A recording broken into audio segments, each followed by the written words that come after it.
Hey, c'est Massis, j'espère que vous allez bien. Je viens de sortir une vidéo où, avec 3 élèves qui sont dans une école d'art, on réalise un cadavre esquis. C'est le fait de dessiner tous sur une même feuille la suite des dessins, mais sans voir ce que les autres ont fait. Et ensuite, on a fait un live dans lequel on découvre le résultat avec un des mentors de l'école. Mais pendant le live, on a parlé de choses tellement intéressantes que je n'ai pas réussi à faire un tri. On a parlé de est-ce qu'il faut recopier des personnages d'animé, comment trouver son style, est-ce que c'est utile de faire une école d'art, et de plein d'autres sujets hyper intéressants concernant les dessins et l'art en général, que je vous mets dans cette vidéo. Je vous ai bien sûr mis les chapitres dans la barre de lecture de la vidéo si jamais il y a des sujets qui vous intéressent plus que d'autres. Je vous conseille quand même d'aller voir la première vidéo dans laquelle on vous explique, les élèves et moi, notre processus de création. Et dans cette vidéo, en première partie, on aura donc l'avis et le point de vue de Nicolas, qui est le mentor. Et c'est en deuxième partie qu'on s'est mis à discuter des différents sujets par rapport à l'art. Donc faites-vous un petit thé, posez-vous tranquillement, mettez un bon casque et voyez ça un peu comme un podcast. Et n'hésitez surtout pas à me dire ce que vous en avez pensé et même de nous donner votre propre avis sur les différents sujets qu'on a abordés. Et je vous ai bien sûr mis les différents liens des réseaux des différents artistes, n'hésitez pas à les suivre. Bon visionnage.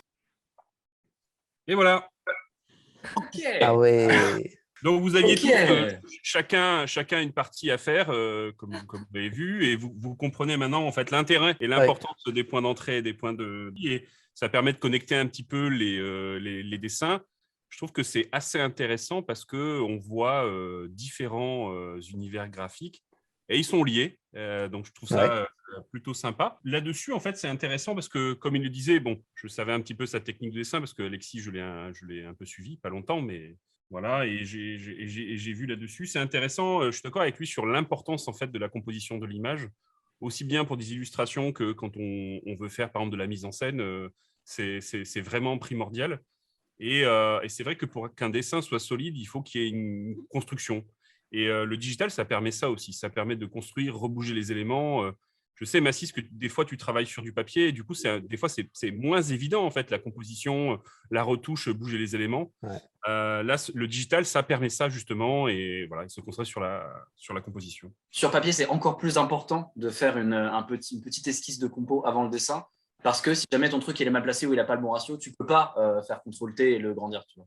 Donc c'est encore plus important. En digital, à la limite, tu peux commencer un peu à la ZUB et après modifier, mais pas sur du papier. Est-ce que tu as utilisé des références du coup pour le dessin ou tu es vraiment parti tout de tête? Alors, pas du tout. J'ai fait Zéro référence. Le poulpe ne ressemble pas à un poulpe.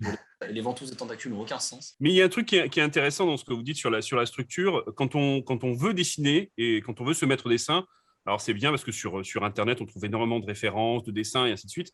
On a l'impression en fait que les artistes font ça à main levée. Alors, il y en a qui le font comme ça, mais il y a énormément de travail et souvent, il y a de la préparation derrière ça. C'est un peu comme un athlète, on le voit monter facilement à une corde. Il y a vachement d'entraînement. Et là, en fait, le travail de structure, il est rapidement fait. Avec le temps, moi, personnellement, quand je dessine, je structure toujours un peu. Je dessine beaucoup moins en préparant parce que j'ai des réflexes et je me dis, tiens, il y a tel volume.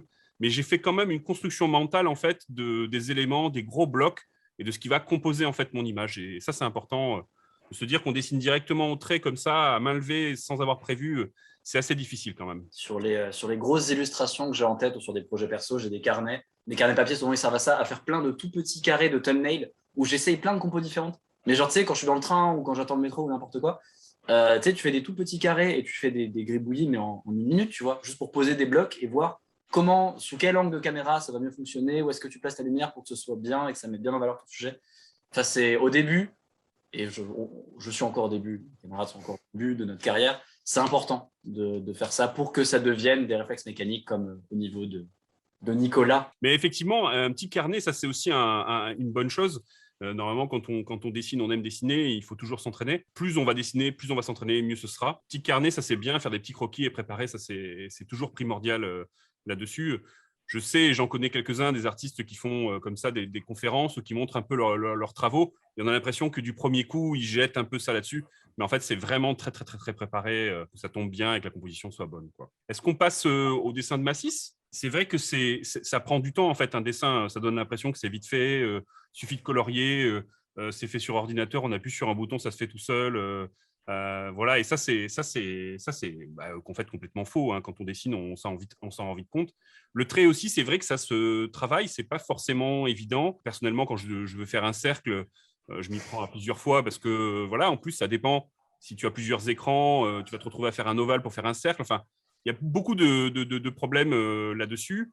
Puis il y a aussi parfois, si on n'a pas une tablette qui est écran, on doit dessiner un endroit, on doit regarder un autre endroit. Et donc là, c'est encore moins facile là-dessus. Après, c'est vrai que j'ai triché un peu, je t'avais demandé quelques petits changements sur les dessins. Ça venait du fait qu'en fait, tu avais fait tes points d'entrée en fait, avec tes grappins que l'on voit ici. Simplement, ça marchait en fait, mais un grappin, en fait, c'est un vide. Et comme il y a en fait un cadavre risqué, alors maintenant tu t'en rends compte parce que tu vois l'ensemble, et ben, du coup, ça faisait pas un vide qui se connectait correctement avec le reste. Après, ça marche plutôt pas mal, c'est plutôt bien réussi. Je reconnais les personnages de Attack of Titans. J'ai vu que tu avais mis pas mal de traits, et ça, c'est vrai qu'il faut trouver en fait le juste milieu. En général, moi, si je mets des traits de vitesse comme ça, j'en mets pas autant parce que ça peut être mal interprété. Et j'ai tendance après, déjà à les faire sur un calque séparé et à les teinter en fait. Un trait, tu vois, par exemple, si tu prends un cercle avec 4 couleurs pleines, rouge, vert, jaune, bleu, que tu vas le faire tourner très rapidement, plus ça va tourner vite, plus ça va aller vers le blanc en fait. C'est-à-dire que ça va perdre un peu en saturation. Et moi, ce que je fais, c'est que comme c'est des traits aériens, j'ai tendance plutôt à les teinter. Alors là, c'est sur un fond blanc, donc c'est un peu compliqué, mais je les mets en bleu ou en blanc et ils sont beaucoup plus légers. Et voilà. Après, Je prends note. Ah, bah écoute, je suis là pour ça. Et puis après, ce que tu peux faire, c'est utiliser ces traits ou dessiner des zones et utiliser Photoshop avec ce qu'on appelle des motion blurs, c'est-à-dire des flous de mouvement dans lesquels tu peux t'inspirer et le faire.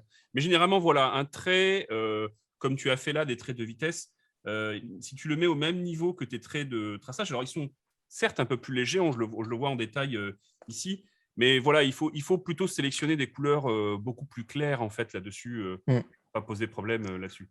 Après, ta méthode de travail, c'est une méthode de travail qu'on enseigne à l'école.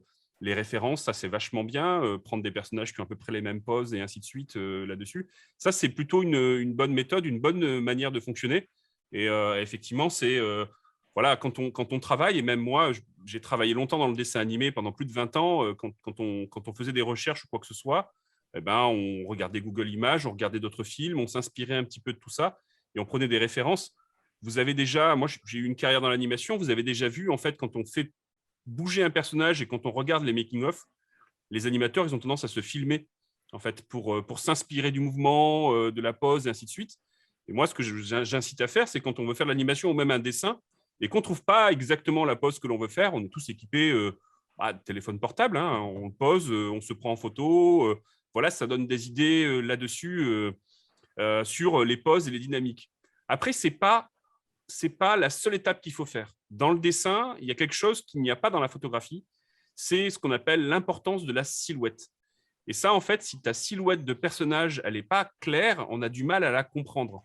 Grosso modo, une silhouette, si je me dessine avec un raccourci de ma main comme ça ici, au niveau du dessin, en image, comme on le voit sur la vidéo, il n'y a pas de problème, on comprend les volumes, on comprend que ma main est au premier plan. Simplement, si je fais un dessin de ça, la grosseur de mon trait de main sera probablement la même grosseur que mon trait de tête, et on va croire en fait que j'ai un dessin qui est dessiné sur mon t-shirt et pas du tout une main au premier plan. Et donc, du coup, on a tendance plutôt à arranger la silhouette. Grosso modo, Massis, si je peux m'exprimer ainsi, il faut penser à l'ombre que va projeter ton personnage. Ce que tu peux faire, c'est rapidement faire un dessin de ton personnage très rapidement, en noir, comme si c'était une ombre, et de ménager en fait des espaces. Tu vois, par exemple, si je viens ici, on comprend ici qu'il y a la main en fait qui tient le sabre, mais on n'a pas la deuxième main, on ne comprend pas trop très bien où est-ce qu'elle est, et ainsi de suite. Elle est certes cachée, mais du coup, en termes de lisibilité, c'est un peu compliqué à comprendre. Et généralement, on aurait plutôt tendance à éloigner un petit peu le bras. Alors, je dessine très rapidement, mais à éloigner un petit peu le bras de la tête et peut-être avoir une deuxième main ici s'il est sur un même sabre, ou alors le sabre, mettre l'autre sabre à un autre endroit. Peut-être qu'il a le bras tendu ici, avec un autre sabre, et c'est ici. Et en fait, on a en fait une silhouette qui est très claire, et surtout que là, ça se détache énormément. Et ben, on comprend rapidement où sont les personnages, et ainsi de suite. C'est pour ça que quand on dessine, si tu prends des dessins qui ont été faits ou des poses de personnages que l'on peut voir, quand ils sont posés comme ça, il y a clairement une ouverture qui est ici, on voit très très bien la silhouette. Et là, il n'y a aucune question à se poser, on comprend. C'est là la différence qu'il y a entre une photo et un dessin que l'on va retravailler, ou une référence que l'on va prendre et que l'on va retravailler. Je ne sais pas, tu la mettras dans ta vidéo, la référence que tu as utilisée pour les Tortues Ninja, mais si c'est un dessin fixe, c'est un peu bizarre. Si c'est une image qui est tirée d'une action, alors on peut le comprendre, parce que c'était peut-être une clé d'un mouvement qui fait qu'à ce moment-là, ce n'était pas extrêmement lisible. Voilà, et donc ça, c'est des choses sur lesquelles on fait on fait attention là-dessus. Après, il y a des petits changements à ajouter ou des choses à faire. Typiquement, ça, c'est des petits ajustements qu'on peut faire après. C'est faire attention à la direction de regard. Ça, c'est important à faire parce que s'il va frapper, en fait, il va frapper à l'endroit où il va regarder. Et là, si je regarde tes yeux, j'ai l'impression qu'il regarde plutôt dans cette direction-là, plutôt que l'endroit, je suppose qu'il va frapper ici. Ouais, c'est vrai. Et donc, Parce qu'en fait, il y avait un autre titan. Ah, mais il y en a un autre. Non, je plaisante. Mais oui, je comprends. Mais je veux dire par là que voilà, c'est un dessin, en fait, et surtout en digital, on va le faire, on va le fabriquer. Mais après, on va revenir, on va reconstruire, on va repenser. Et tu vois, par exemple, typiquement, ce jeu de regard et de silhouette, si tu fais un prototypage, comme le disait Alexis juste avant, bah, tu vas vite comprendre les masses, qu'est-ce qui va s'opposer, et ainsi de suite. Voilà. Ouais. Et après, ça marche plutôt pas mal. Je vois qu'il y a un traitement de la lumière. Bon, après, on peut toujours s'améliorer. Moi, je sais que, par exemple, en anatomie, je ne suis pas très, très fort. Et donc, je prends souvent de la référence. On trouve des photos, des vidéos, des planches anatomiques. Bah, si, toi, tu as fait médecine, donc voilà, tu connais un petit peu l'anatomie. Là, il y a des petits problèmes de construction d'épaules, de muscles, et comment ça va se rattacher, et ainsi de suite. Je sais que les titans, en fait, ils sont un peu difformes. Bizarre, ouais. Voilà, ils sont un peu bizarres, mais voilà, là, il ne faut pas hésiter, et là, je le dis pour les gens qui veulent dessiner, à prendre des références. On peut très bien, si on veut, par exemple, s'attaquer à un dessin qui est un peu plus réaliste, récupérer des photos sur Google, sur Getty Images, peu importe, et en fait, faire une construction rapide de la composition de l'image que l'on veut faire. Par exemple, si moi, je devais dessiner un titan dans cette position-là, j'irais chercher des images de fitness, par exemple, quelqu'un qui fait des pompes, et j'importerai la photo en fait dans Photoshop très rapidement, je ferai ma composition. Ça revient à faire le croquis dont Alexis parlait, et si on n'est pas forcément à l'aise en anatomie, bah, on prend des références à droite, à gauche, et on reconstruit le plan là-dessus, quoi.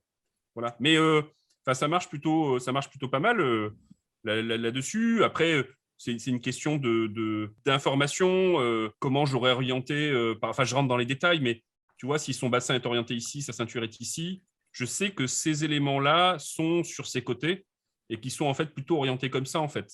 C'est-à-dire dans le même sens que le bassin. Ouais. Donc, du coup, voilà, il y a des petites choses à réfléchir sur le volume et comment tu vas l'indiquer et ainsi de suite là-dessus. Là, quand on parlait j'ai dessiné avec un trait un peu gros, hein, désolé, mais tu vois, quand on parlait de la jambe, par exemple, typiquement, j'aurais décollé en fait sa jambe de sa cuisse. Comme ça, on comprend mieux le volume. C'est vrai que ça fait moins figé, du coup, ouais. C'est ça. Et en fait, c'est la différence qu'il y a entre une photo et le dessin. Et le dessin, c'est pas juste recalquer, parce que sinon, on prend un filtre Instagram et on dit qu'on sait dessiner. C'est pas du tout ça. Tu connais la méthode de Bassis. Mais voilà, dessiner, c'est avant tout interpréter ce que l'on voit. On passe de la 3D à la 2D. Et donc, ça demande une lecture et une simplification des volumes. Ce qui marche en photo ou en vidéo ne marche pas forcément en dessin. Voilà, donc on améliore comme ça, mais je trouve que c'est pas mal. En tout cas, merci là-dessus. Principe rapide pour les gens qui font de l'illustration. Tu as dit en rigolant, il y a un autre titan là-bas. En vrai, un problème de beaucoup d'illustrateurs débutants, c'est de ne pas assez penser à l'extérieur du cadre. Et genre, ça rajoute grave de la narration si tu penses à ce qu'il y a en dehors des limites du cadre. Par exemple, si tu veux qu'il y ait un autre titan, tu peux complètement envoyer le regard d'un personnage vers l'extérieur et juste avoir une ombre projetée sur le dos ou sur la muraille ou n'importe quoi. Pour genre, tu sais, il est en train de se battre avec ce titan-là et tu as une énorme ombre sur la muraille et son regard qui est là-bas pour faire comprendre qu'en dehors du cadre, il y a un titan encore plus gros qui va lui péter la margoulette. Du coup, c'est un exemple, mais d'une manière générale, quand vous faites des illustrations, pensez à ce qu'il y a autour du cadre et en dehors du cadre. Et ça donne tout de suite une illustration d'immersion. Ça donne l'impression que c'est une caméra posée dans une action qui se passe à 360 autour, plutôt que juste on a tout serré dans un cadre et il n'y a rien à l'extérieur. Ce que tu dis là, c'est vraiment très intéressant parce que moi, je sais qu'en général, pour faire une bonne illustration, il faut raconter une histoire. En gros, là, ce qu'il aurait fallu que je fasse, c'est me dire qu'est-ce qui se passe avant puis après. Et je n'ai pas fait ça. Et ça qui est drôle, c'est que, en fait, je pense avoir pas mal de connaissances parce que je regarde énormément de podcasts, d'artistes, etc. Mais je n'arrive pas à les appliquer au moment venu. Parce que quand on commence un dessin, il y a toute une structure, je pense. Par exemple, là, je suis en train de voir, mais en fait, je me dis que si la caméra elle est posée ici, si c'est une caméra réflexe, c'est-à-dire que mon titan aurait dû être en flou et mon personnage qui est loin, un peu plus focus ou l'inverse, parce qu'il y a une espèce de perspective qu'il faut respecter. Mais je ne l'ai pas fait. Après, heureusement, parce que sinon, ça aurait fait bizarre si mon personnage était en flou. Mais voilà, donc en fait, il faut, je pense, faire une espèce de checklist pour commencer une illustration, commencer par la composition jusqu'à aller faire les flous des personnages. mais j'ai pas encore cette habitude-là. Mais tu vas l'acquérir, en fait. C'est une question de méthodologie. Alexis, il a raison. En fait, ce qui parle, là, c'est le storytelling. Qu'est-ce que tu veux raconter à l'histoire? On peut mettre plein de choses hors cadre, simplement, et Alexis l'a dit, si jamais il y a des monstres autour, il y a quand même une manifestation de ces monstres à l'extérieur, à l'intérieur de ton image. Parce que sinon, on peut dire tout et n'importe quoi, et oui, mais regarde en l'air parce qu'il y a un vaisseau qui passe et on ne le sait pas. Mais il y a quand même la manifestation, par exemple, avec les ombres. Et ça, c'est si tu fais un prototypage, c'est-à-dire un croquis rapide. Moi, ce que je fais, ce que j'enseigne dans les écoles d'art, quand tu fais un prototypage, souvent, je leur dis de prendre un gros feutre. Comme ça, on ne va pas trop dans les détails, on dessine en petit, et au moins, on pose les valeurs, les masses, et ainsi de suite.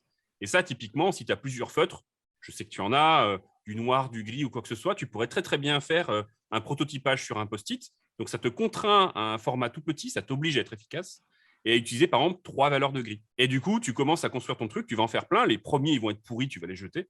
Mais rapidement, si tu prends ce réflexe-là, et ben, du coup, tu vas commencer à construire tes images, et ainsi de suite. Et tu verras aussi, mais ça, je sais que tu le sais, c'est qu'on construit aussi une image par rapport à son format. Ouais. Et nous, on a tendance un petit peu, chez Artline, à toujours plus ou moins travailler en format HD, parce que c'est le format des écrans, parce que c'est le format du cinéma, de la télévision, et ainsi de suite. Mais si tu fais une illustration carrée, eh ben, la composition ne sera pas la même que si tu faisais une illustration en format, je sais pas moi, cinémascope, quoi. Donc Ouais. voilà, il y a plein de choses qui rentrent en ligne de compte. Pardon, c'est une dernière remarque. En fait, aussi, j'aurais très bien pu justement aller checker tout ça, mais je me suis aussi dit que pour l'exercice, ça serait intéressant pour les abonnés éventuellement de voir, que je fasse quelque chose comme si je l'aurais fait pour moi-même et pas forcément aller chercher la perfection. Parce que j'aurais pu faire énormément de changements dont je suis conscient, mais je me suis dit que ça serait un peu de tricher que d'essayer de faire un truc parfait parce que je voulais vraiment montrer ce que je pouvais faire moi comme ça, avec juste un thème imposé et avec un temps imparti et vraiment ce qui sort de ma tête naturellement en tant qu'une personne qui n'a jamais fait de cours et justement pour qu'on puisse mieux comparer avec des personnes qui ont justement un réflexe, qui ont des méthodologies qu'ils ont appris, etc. Et c'est intéressant ce que tu dis parce que le talent, tu l'as en fait. Ce qui manque sur ce talent, c'est qu'il est un peu brut, il faut le polir. Et en fait, on le polit avec de la méthodologie. Et là, Ouais. quand tu es face à nos élèves chez Artline, eux, ils ont appliqué, ils sont un master, donc ils ont fait plusieurs années de méthodologie, une méthode de travail. On a des professeurs, en fait, les professeurs qu'ils ont sont des professionnels. Donc, c'est des gens qui appliquent ça toute la journée, sont sur des productions la journée, puis ils vont donner un cours le soir chez Artline, et puis le lendemain, ils retournent sur leur production, et ainsi de suite. Donc, c'est des professionnels qui sont rompus en fait à des méthodes de travail. Pourquoi on fait ça comme ça, et ainsi de suite. Ils le savent parce que un dessin va être passé de main en main, il va servir à faire de la 3D, un film, des effets spéciaux. Donc, il y a vraiment une méthodologie. C'est ça, en fait, qui manque. Tu vas l'acquérir, en fait, là, dans nos échanges, dans ce que tu vas trouver sur le net, et ainsi de suite. Et pareil pour ceux qui vont te regarder, ils vont l'acquérir en regardant. Mais c'est aussi, et ça, c'est important, c'est l'échange comme là, on a, de parler avec des professionnels, des gens qui ont travaillé dans le métier et qui vont donner des petits tips, des petits trucs en disant ah oui, mais alors je fais ça, mais c'est parce qu'il y a une raison. Ça paraît pas forcément évident dès le départ, mais voilà, je l'amène ainsi. Alors, on va continuer. Alors là, on est sur l'œuvre de Lorena. Pareil, là, il y a un truc qui est intéressant dans ta construction. On voit que il y a un mouvement qui est assez clair là-dessus. Il y a deux formes en fait qui se retrouvent face à face, et ça, c'est de la composition. Et ça, je trouve ça intéressant là-dessus. Et puis surtout, un truc qu'il faut faire attention, alors tu me permettras de redessiner par-dessus ton dessin, Lorena, c'est ce que je disais tout à l'heure à Massis. L'histoire des silhouettes, ça, c'est aussi important à faire. Par exemple, ici, on a une zone qui est pas très, très claire et on ne comprend pas vraiment. Et le numérique, ça permet ça, en fait. On pourrait très, très bien écarter un petit peu plus la main et finalement ménager un espace un peu plus grand ici, au centre, qui soit plus large. La même chose vaut pour le deuxième bras. Est-ce que ça vaut le coup de le cacher, de séparer ici, ou peut-être d'en faire une allusion, je dessine très rapidement, mais de l'autre côté, on comprend un petit peu mieux le volume. Ça, c'est important, c'est quelque chose auquel il faut être vraiment attentif là-dessus. Après, il y a des petites corrections qu'on peut amener. Je sais que ce renard, il doit être sur un niveau séparé. Ce serait bien qu'il ne touche pas la branche là-dessus. Donc là, vraiment, on est dans du raffinement. Je pose les choses et je les rebouge et ainsi de suite.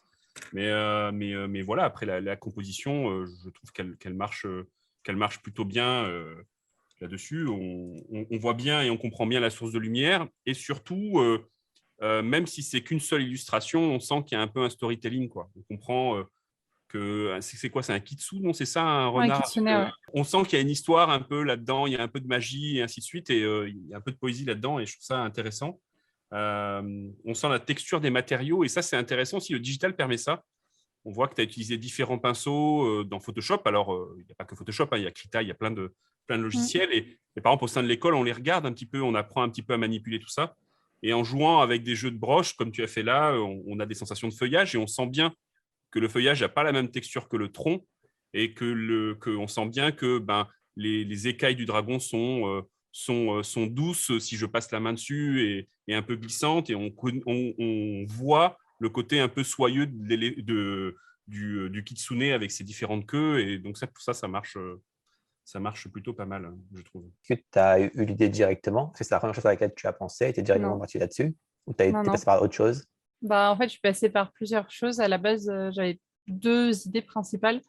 La première n'a pas du tout fonctionné. La deuxième, j'ai essayé. Et puis, au bout de 20 minutes, je me suis rendu compte que ça marcherait pas non plus. Donc, au final, je me suis dit, bon, comment je peux occuper l'espace avec ce que je voulais faire sans trop m'éloigner de ce que j'avais envie de faire à la base. Et c'est ça qui est venu après. Et est-ce que tu as eu des difficultés à faire certaines choses? Enfin, c'était pas vraiment des difficultés, c'était plus, je crois qu'on voit dans la vidéo comment je suis partie. À la base, le renard, je l'imaginais pas tout à fait comme ça, et c'est en faisant des tests avec les styles de calque que je suis tombée sur ça, et au final, ça me plaisait, je l'ai laissé. Et enfin, du coup, voilà, on se rend compte que des fois, juste en faisant quelques tests, ça rend mieux que ce qu'on pensait, et puis voilà. Et j'ai une autre question, mais qui est un peu plus d'ordre peut-être philosophique, mais à quel moment on peut se dire qu'un dessin est fini? J'étais un peu frustrée par la consigne où il fallait pas faire de fond derrière, il y avait plein de choses qui m'avaient un peu contrainte et j'ai vraiment du mal avec les contraintes en dessin.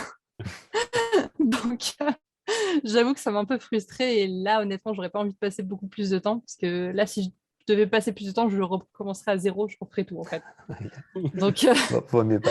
donc voilà, mais je pense que oui, si jamais j'avais dû le continuer, je pense que ouais, il était loin d'être terminé dans tous les cas. Je pense que je peux répondre à ta question, vas-y. Oui. En fait, je pense qu'un dessin se termine à partir du moment où t'en as marre. Voilà, Exactement. Quand t'en as marre ton dessin, tu le laisses, qu'il soit fini ou pas, tu le C'est laisses. ça. Ok. Ça, c'est l'approche de Louise. Ça dépend en fait de ton approche. Je sais que mon directeur artistique dans la boîte où je bosse, il a dit un dessin, tu peux toujours l'améliorer. Tu peux passer 2 ans dessus, tu pourras toujours faire encore mieux. Mais à un moment, tu arrêtes parce que soit tu n'as plus le temps, soit tu n'as plus l'énergie, soit tu n'as plus l'envie. Mais à un moment, en fait, c'est juste une espèce de réalisation de OK, c'est fini. Voilà, soit t'entends un dring et c'est bon, l'horloge elle a sonné et c'est fini. Soit juste tu dis OK, là, j'ai pas envie d'aller plus loin et il est bien, il me convient. Ou alors, il va bien et puis on pète tout et je le pose. Je pense qu'il faut quand même des fois lui laisser une deuxième chance, c'est-à-dire que même si, par exemple, un jour, tu en as marre, le lendemain, tu vas le réouvrir et peut-être tu auras une idée qui aura germé pendant la nuit et tu vas te dire, au final, je peux le continuer comme ça et tout. Peut-être que vu que tu auras un nouveau regard dessus, ça va moins te saouler de le reprendre. Et après, des fois, tu le rouvres, au final, tu dis, bon, c'était de la merde, je recommence. Et puis voilà. C'est le souci, en fait, de savoir où s'arrêter, en fait, quand on produit un dessin. Chez Artline, on a une approche qui est une approche de professionnalisation. C'est-à-dire que les étudiants, ils vont sortir, ils vont travailler dans le jeu vidéo, dans les longs métrages, dans les effets spéciaux, à différents postes. Et il y a vraiment une différence entre être illustrateur et comme toi, arriver à en vivre, Massis, de poster, de redessiner, de refaire les choses et de vouloir intégrer un studio et une industrie dans laquelle il y aura des contraintes. Et donc, les contraintes, elles font partie en fait de l'enseignement chez Artline, avec des délais, avec des contraintes, avec cette fois-ci, on n'utilise pas de couleur ou la technique est différente, ou alors on est obligé d'aller dans un style comme ça et de ne pas faire ce style-là. Et donc, du coup, on les challenge régulièrement là-dessus. Et ça, c'est très important parce que effectivement, on peut reprendre un dessin éternellement quand on fait l'illustration, mais si on est sur une production, on a des délais et on est obligé d'être efficace. Et donc, les contraintes font partie de la règle quand on dessine là-dessus. Et en tout cas, quand on veut en faire un métier, on est obligé parce que sinon, on recommence éternellement là-dessus. Moi, quand je fais des dessins pour moi, c'est vrai que je vais le dessiner, je vais le laisser un petit peu maturer, je vais un petit peu l'oublier, je vais le réouvrir. Je ne sais pas si tu fais ça, Massis, mais moi, je l'ouvre et je l'inverse. L'inverser gauche-droite, ça, c'est très important, surtout quand tu fais des personnages. Ça te permet de voir si tu ne l'as pas dessiné un petit peu bancal. Et d'ailleurs, je vous invite à le faire. C'est quand vous avez des dessins et que vous êtes plutôt content de vous, vous prenez Photoshop ou n'importe quel logiciel de dessin et vous l'inversez gauche-droite. Et vous allez voir que, là, dis donc, l'œil, il est un peu tombé et ainsi de suite. Du coup, moi, j'ai tendance souvent à l'inverser, à le récupérer et ainsi de suite. Et voilà, et la démarche d'une illustration pour un dessin qui va me servir pour une illustration, je vais prendre un peu plus de temps. Si je suis dans une démarche de production, je suis contraint des fois par un calendrier, par une méthode, parce qu'il y a des gens qui m'ont donné une commande, et puis surtout, il y a des gens qui attendent mon dessin pour pouvoir avancer sur une autre étape de production. Et donc, je suis contraint par le temps. Allez, hop. Je suis là, oui. Ah, c'est toi. Le dessin est très apaisant, donc je pense que c'est surtout dû aux couleurs. Par exemple, le côté un peu jaune qui fait peut-être un peu penser au soleil qui tombe sur l'eau. Mais par exemple, pour les couleurs, comment est-ce que tu as travaillé? Est-ce que tu avais une palette de couleurs prédéfinie que tu as fait avant de commencer le dessin, ou est-ce que c'est venu comme ça? Est-ce que tu t'inventes les couleurs, ou est-ce que c'est des couleurs que tu sais parce que tu connais peut-être la culture, que ce sont des couleurs qui rappellent l'apaisement? Comment tu travailles les couleurs, par exemple? Pour le coup, en fait, j'ai travaillé au début, j'étais vraiment pas partie sur cette idée-là. Du coup, c'était des couleurs qui sont venues au fur et à mesure de les faire. Mais c'est surtout au bout d'un moment, une fois que j'ai eu cette idée de la Vénus sous l'eau, je me suis dit, faut que j'aille chercher des couleurs justement de personnages qui sont sous l'eau, des trucs comme ça. Donc, je suis partie chercher des références. Du coup, j'ai trouvé d'autres peintures de la Vénus qui étaient tout aussi intéressantes à regarder. Et de la photographie aussi, j'ai regardé beaucoup de photographies sous l'eau pour justement essayer de capturer ce côté, ce feeling que je voulais, comme tu dis, d'apaisant. Et je trouvais pas vraiment en fait de référence qui correspondait vraiment exactement à ce que je voulais, parce que l'eau c'est très froid en fait comme milieu.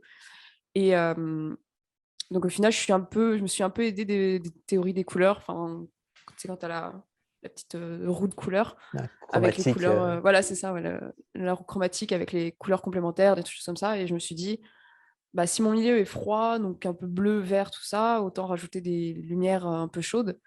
Mais je voulais pas que ce soit non plus trop chaud, en fait. Je voulais que ça reste quelque chose d'assez doux et pas. Enfin, je voulais que ça fasse du chaud dans du froid sans que ce soit trop froid. Donc, c'est ça, c'est un petit mélange c'est de tiède. références, de théories, tout ça. Et ça s'est construit au fur et à mesure, en fait. Je pense que dans ma technique, c'est vachement. J'utilise la table graphique comme du tradi, en fait.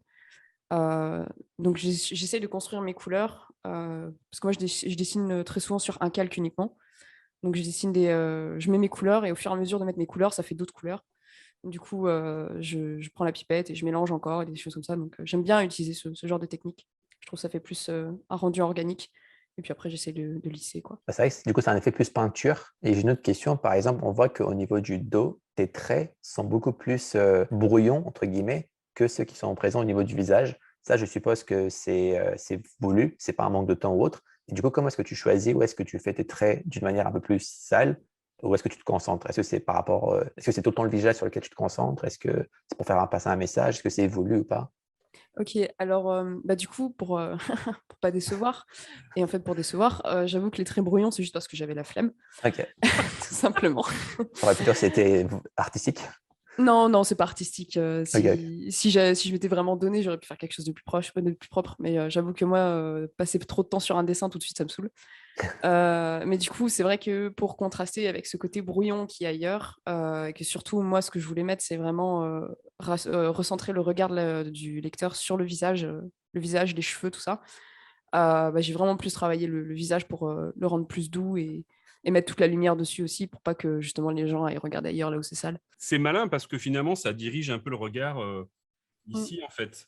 Et Ouais. ça, c'est aussi une méthode pour pouvoir donner un peu de profondeur dans les dessins, c'est-à-dire qu'on va mettre du détail, en fait, à l'endroit où en fait, c'est net.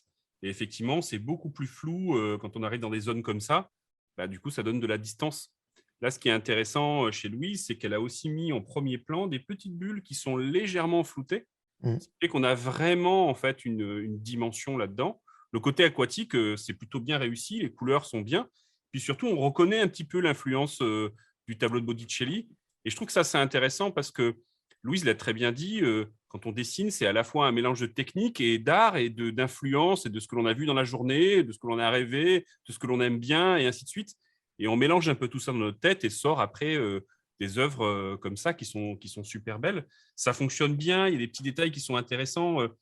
Il y a ce bandeau-là, on sent bien que c'est un peu une excuse pour connecter en fait les dessins ici et ici, mais il y a eu une volonté d'intégrer ça avec une légère ombre ici qui amène le côté un peu réel là-dedans. On voit que derrière, il y a une jambe qui est ici et qui est vraiment estompée, qui est un petit peu plus loin. Et voilà, Louise, elle ne fait pas exprès. Il y a aussi dans ce pas exprès, comme on peut le voir avec les élèves ici, ce que l'on appelle du talent, en fait. C'est-à-dire que ça ressemble à un accident, mais des fois, c'en est, des fois, c'en est pas. Et des fois, c'est juste des choses que l'on fait parce que c'est machinal et ça fonctionne plutôt pas mal. Là encore, ce qui est intéressant, c'est que on voit qu'avec des outils différents, toujours c'est de la technique digitale, et on a un traité, une patte qui est vraiment différente là-dessus. Et je trouve que c'est intéressant, le digital, il permet ça. Après, la technique de Louise, elle est intéressante parce que finalement, c'est une technique de peintre. On a une palette, on mélange dedans, on prend un peu tout ça, brouillon. Et ça, c'est intéressant comme technique. C'est plus difficile à l'amener sur une technique que l'on aurait au sein d'un studio de création, par exemple. Mais quand on est dans de l'artistique, de la production pour soi-même, c'est tout à fait faisable et ça donne des choses intéressantes comme celle-ci, justement. Il y a quand même quelque chose qui est commun là-dedans, dans tout ce que l'on a fait. En tout cas, pour les élèves, c'était la recherche de références. Et toi, Massis, tu l'as fait aussi. Et je trouve que c'est important pour ceux qui veulent faire du dessin de ne pas hésiter à les piocher. Je l'ai dit, je le redis, en fait. On a Google Images, on regarde, on est influencé par des choses, on a vu un film, on aime bien, on aime bien ces couleurs-là. Louise, tout à l'heure, parlait d'un tableau. Voilà, en fait, on essaie de retranscrire ce que l'on a vécu, ce que l'on a capté dans un dessin. Et du coup, c'est pour ça que ça fait des résultats qui sont totalement différents. On referait l'exercice avec plaisir avec d'autres élèves. On aurait aussi un résultat qui serait complètement différent là-dessus. Et je trouve que c'est ça la beauté de la chose, en fait. Les références, la photo, c'est pas de la triche. Sortez-vous ça de la tête. C'est ça. Au contraire, C'est c'est ça. même nécessaire et important. Et les plus grands artistes de ce monde l'ont fait aussi et le font aussi. Moi, ce que je fais, c'est que dès que je tombe sur une image d'un dessin qui me plaît et où je me dis, waouh, c'est trop beau, direct, je fais une capture d'écran et du coup, j'ai un dossier comme ça avec des milliers d'images de dessins que j'ai vus sur Internet. Et c'est un peu comme une banque parce que je me dis, si cette image-là m'a touché, je suis un peu comme tout le monde et du coup, elle aurait pu toucher n'importe qui d'autre. Donc, si j'arrive à retranscrire les mêmes émotions, c'est que ça marcherait. Donc, je ne sais pas si c'est quelque chose qu'on conseille d'avoir des banques de données comme ça, de dessins. Chacun fait ça. On a ce que l'on appelle aussi des mood boards, c'est-à-dire qu'on va prendre des images, des logos, des couleurs, des photos, parfois abstraites, des morceaux de films, des captures d'écran de films, et on va faire un mood board, c'est-à-dire qu'on va donner en fait une ambiance générale de ce que l'on va chercher. Et ça, on le fait aussi bien dans le dessin animé que dans le jeu vidéo, que dans la création d'effets spéciaux. Il y a vraiment beaucoup d'étapes de recherche là-dessus. Et c'est ce qui est trompeur pour quelqu'un qui veut se mettre au dessin et qui regarde, par exemple, il y a des sites que tu dois connaître comme ArtStation, Massis, où tu vois énormément de talents. Ouais. Souvent, en fait, les gens sont face à ce mur d'images avec des dessinateurs parfaits, des trucs superbes, et ils se disent, j'y arriverai jamais. Sauf qu'en fait, ça, là, c'est le résultat final. Et du coup, les gens, ils ont commencé à travailler, à dessiner, et ainsi de suite. Et au départ, c'était difficile. Moi, ce que je conseille généralement aux gens qui veulent dessiner, que ce soit sur du digital ou sur du papier, c'est de commencer simple. On achète un petit croquis format A5. Pourquoi ? Parce que A5, on peut le transporter partout. Et on prend un bic. Pas un crayon, mais un bic. Et en fait, on fait des dessins. On va dans la rue, on fait une perspective de rue, des gens qui attendent le bus, des gens qui sont assis à un café, à une terrasse, et on dessine avec le bic. Le bic, on ne peut pas le gommer. Donc, les traits que vous faites, vous ne pouvez pas les enlever. Et en fait, ça va vous obliger en fait, à être efficace. Alors, c'est certain, le premier carnet croquis que vous allez remplir avec du bic, vous allez le jeter, vous n'allez jamais le montrer parce que c'est horrible. Le deuxième, ce sera un petit peu mieux, mais vous aurez toujours honte. Par contre, à partir du troisième, vous allez voir que vous aurez libéré votre main et vous serez vachement plus efficace. Vous allez synthétiser plus rapidement, poser rapidement une perspective, parce que dans la rue, vous ne pouvez pas dire aux gens « Hop, arrêtez-vous, je vais dessiner » et ainsi de suite. Et ça, c'est un exercice qui est excellent. Et si on arrive et si on passe cette étape-là de faire des petits croquis, déjà, on va s'habituer à le faire. On le fait régulièrement, un petit croquis rapide tous les jours. Allez, 10 minutes 10 minutes sur une journée, c'est faisable. Hein. Et en fait, à force, et si on le fait régulièrement, en fait, on va commencer à libérer sa main et à travailler de plus en plus efficacement. Quoi. Et il y a une différence entre faire un croquis que vous voyez dans la rue et dessiner depuis une photo. Les photos, les références, c'est bien, on l'a vu, ça donne ça. Mais simplement, vous ne faites pas la synthèse, c'est-à-dire le passage de 3D à 2D, ça, c'est très important à faire. Et si vous le faites depuis une photo, vous manquez un petit peu cette étape-là, et finalement, vous reproduisez quelque chose qui a déjà été digéré par quelqu'un et qui a déjà passé de la 3D à la 2D. Et donc ça, c'est un travail qui est important. Ça permet de s'entraîner régulièrement à dessiner. Et le coup du carnet de croquis et le bic, c'est super efficace. Et aussi, ce qui est pas mal, c'est pour avoir ses propres références, parce que c'est bien de prendre d'autres personnes en référence. Mais pour certaines choses, c'est bien aussi de soi-même prendre ses références. Par exemple, si on a besoin de pauses, comme tu disais que tu cherchais des pauses, parfois, c'est pas possible de trouver la pause exacte qu'on veut. Du coup, on peut se prendre en photo, en fait. C'est quelque chose qui est vachement utilisé, et puis au moins, c'est pas copyrighté. Mais là, j'avais pas de grappin sur moi. Du coup, C'est ça, c'est ça. c'est un peu... Non, mais imiter la pause, quoi. Enfin, il y a des gens qui font ça. Je me souviens plus des noms des chaînes, encore une fois. Elles sont passées sur Twitter. C'est un groupe de personnes qui se prennent en photo pour justement faire des photos de référence de pause pour les artistes. Donc, c'est des personnes qui ont des costumes avec des lignes de repères et tout ça. D'accord. Et ils ont une banque énorme de photos de pause pour n'importe quel type, genre avec des arcs, avec des trucs, des arbres, tout ça. Et ça aide vachement. C'est trop bien. Et, ouais, et du coup, même se les faire soi-même, ça aide vachement aussi de se prendre en photo pour une image qu'on veut, une idée qu'on a en tête et tout ça. Copier, c'est pas mal, hein. Moi, j'ai commencé le dessin, j'ai copié Lucky Luke et les Schtroumpfs, et je les faisais, je dessinais. Puis, à un moment donné, j'arrivais à reproduire plus ou moins fidèlement le dessin, et je me suis lancé le défi, par exemple, Lucky Luke, de le faire dans une autre pose. Et ça, déjà, ça fait travailler déjà énormément. Ça nous oblige à étudier le style. Alors, Lucky Luke ou Tintin, c'est des dessins qui sont faussement simples, hein. Alors, vous excuserez mon âge, j'ai des références de BD qui ne sont pas forcément celles que vous lisez ou vous regardez. Mais en tout cas, par exemple, Franquin, moi, je m'en suis beaucoup servi pour construire les personnages, les lignes de force, les posings. Et après, je les redessinais, mais sous un autre angle. Et ça oblige déjà à bien comprendre les volumes, à se mettre à la place de l'artiste et dire, mais comment il l'aurait fait? Et ça, c'est important parce que, par exemple, moi, je viens du dessin animé. Et dans le dessin animé, on dessine pour l'animation. Vous savez que c'est une succession de dessins. Donc, il faut rapidement dessiner. On en est dans des scènes d'action à 25 dessins par seconde. Donc 25 fois, il faut dessiner un personnage ou une partie d'un personnage qui va bouger. Donc ça prend du temps. Et surtout, on n'est pas tout seul sur un dessin animé, on est plein. Et donc du coup, on va apprendre à dessiner comme le dessin de référence. Et ça, mine de rien, c'est aussi un chouette exercice parce que du coup, on s'approprie le style de quelqu'un d'autre, on essaye et on fait pas mal de travaux. Et même chez Artline, c'est le cas. On fait des travaux à la manière d'eux. On va vous demander de créer un personnage qui soit cohérent, par exemple, avec le monde des Simpsons ou de Rick et Morty, par exemple, ou ainsi de suite, ou de faire un truc un peu réaliste ou un peu animé, ou ainsi de suite. Et donc, c'est vraiment de l'analyse, de la copie, et ainsi de suite. Et en fait, il n'y a pas de problème de copier des personnages et tout ça et tout. Ça reste une base, mais après aussi, il faut savoir s'en affranchir et essayer de créer ses propres choses. Copier, ça va vous apprendre certaines choses. Créer aussi, ça va vous apprendre certaines choses. Et c'est cette somme-là, en fait, qui va faire que vous allez pouvoir créer des univers, développer votre propre style. Alors, juste parenthèse par rapport à ça, mais c'est plus ça, c'est pour moi. Est-ce qu'au final, n'importe quel dessin n'est pas une copie? C'est pas, même si je dessine une montagne, les montagnes existent déjà et donc je ne l'ai pas inventé. Et en gros, on ne peut pas vraiment inventer de dessin. Il y a quand même une interprétation si on se lançait l'exercice de regarder par exemple une montagne, et pourtant on regarde tous la même montagne, on va tous la dessiner différemment. Il y a un truc qui est intéressant, si jamais vous faites des écoles d'art ou quoi que ce soit, et que vous allez à un cours de nu. Alors ça, c'est très important pour l'anatomie. En fait, il va y avoir qu'un seul modèle et tous les élèves vont être autour. Alors certes, l'angle ne sera pas le même, mais le dessin ne sera jamais le même en fait. Donc, dès lors que l'on prend un objet en 3D, c'est-à-dire que l'on voit dans notre environnement et qu'on le traduit en 2D, on fait une traduction nous-mêmes. Et donc, dès lors qu'on le fait, c'est une création en fait. D'accord. Donc, même si, par exemple, on dessinait quelque chose, qu'on le copiait, ça reste quand même une création. Bien sûr. Après, peut-être que tu touches du doigt le fait de, par exemple, si je prends Goku et que je le dessine, est-ce que c'est ma création? Non. Il y a un truc qui est très important là-dessus, c'est que l'on peut dessiner Goku, c'est pas un problème. On peut dire c'est moi qui l'ai fait, mais en fait, en vrai, tout le monde sait que c'est pas vrai. En fait, chez Artline, et ça, c'est aussi une manière de travailler de manière professionnelle, quand on s'inspire de quelque chose ou d'un dessin, on cite toujours la source. C'est-à-dire que c'est dessiné à partir de... On a chez Artline, par exemple, des cursus 3D. Et les gens, parfois, ils ont besoin de modéliser des personnages en 3D, les sculpter avec des logiciels comme ZBrush. Ils vont prendre un dessin qu'ils aiment bien et ils vont le refaire en 3D. On peut le voir sur ArtStation, il y en a beaucoup qui le font. Et en fait, on cite toujours la personne là-dessus.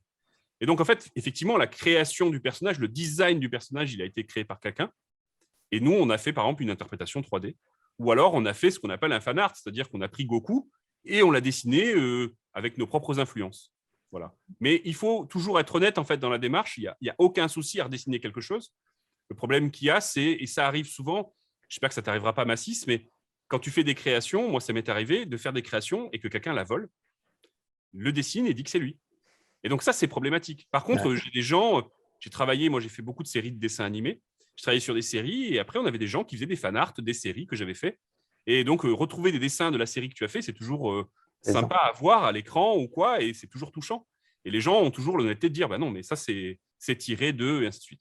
Donc grosso modo, si on se pose la question, est-ce que je le dessine, est-ce que c'est à moi, est-ce que c'est pas à moi, c'est qu'il y a un problème. Et dans ce cas-là, il faut juste citer la personne et il n'y a aucun souci. Et je pense aussi que ce qu'il faut se dire, c'est qu'au final, l'homme ne crée jamais rien, en fait. Genre, tout ce qu'on fait, c'est fait à partir de quelque chose, enfin, on se référence de quelque chose, on ne crée pas quelque chose comme ça dans le vide. Le mec qui a inventé la lumière, il s'est inspiré du soleil, enfin, il s'est inspiré de la lumière, quoi, je veux dire, du feu, tout ça.